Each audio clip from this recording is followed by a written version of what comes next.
Our subject today with regard to male sexual nature is probably the area where men differ from women the most.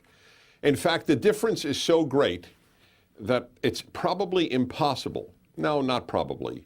I think it is impossible for a woman to truly understand how we react when we are visually affected by seeing female flesh. There's no analogous reaction in women. Of course, women find men attractive, obviously. And some women will find some men gorgeous, of course. But it's not the same. Look, there's no woman who fantasizes men's thighs.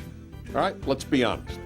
There's no magazine out there of great men's legs for women to look at and get aroused by, but there sure are plenty websites and magazines of women's legs for men to get aroused by. The visual for the man has no analog in the woman. That doesn't mean women don't get turned on by some men. Of course they do, but it's some men. Whereas men get turned on just by any sight of female flesh on any female that they will find attractive. It's so different. It's so amazing. It even amazes us guys. We are stunned by it. There was a man who came over to me, I'll never forget, after hearing my lectures on male sexuality, and he said, "Dennis, I got a story to tell you." I was in the front of some stores, and in the window was a mannequin, a seated mannequin. And I couldn't believe it. I found myself looking up her skirt. The guy was looking up, I don't know, what are they made out of? Plastic, porcelain, whatever they're made out of. That is how instinctive it is for men to look at female flesh. And please understand, that in and of itself is arousing to men, just looking. And just in case you think that this is because our society fosters it or it's a playboy culture, gay men are the proof. Gay men look at male bodies and parts of bodies just the way that heterosexual men look at female bodies and parts of bodies.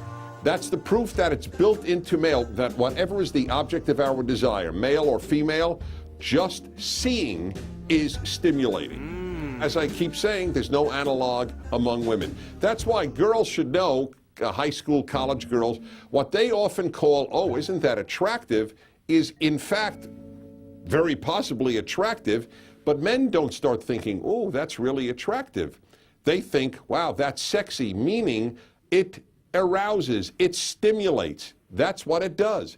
And it's impossible for women to understand how deep this is among men. There are guys, I remember once a guy played a trick on me. Well, he didn't play a trick on me. I was in my 20s and I was approaching a red light, and the guy next to me said, look at that, look at the girl in the next car. I did, and I bumped into the car in front of me. I mean, these are embarrassing things, but that is how powerful the visual is, and that is why billions upon billions of dollars are spent by men looking at females, and probably hundreds of millions of dollars spent by men looking at males if they are gay men. And that is the reason for porn. I'm not making a judgment here. I am merely stating why it is so powerful. That's why men will pay to see topless women. You don't have an analog. I know there are male strip places, but what is the ratio, 10,000 to 1? Yep, that is the power of female skin on men. And that is why, if you want to understand men, the first thing you have to understand about their sexuality is the power of the visual. It doesn't exist elsewhere like it does with men. That's why you will have ads on billboards for all sorts of products.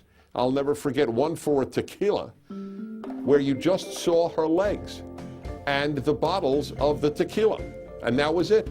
And that was enough. You would never, ever see an ad just showing men's legs. People would laugh. People would think it was absurd. An ad with women's legs is not considered absurd. It's considered alluring. That's the power of the visual for the male.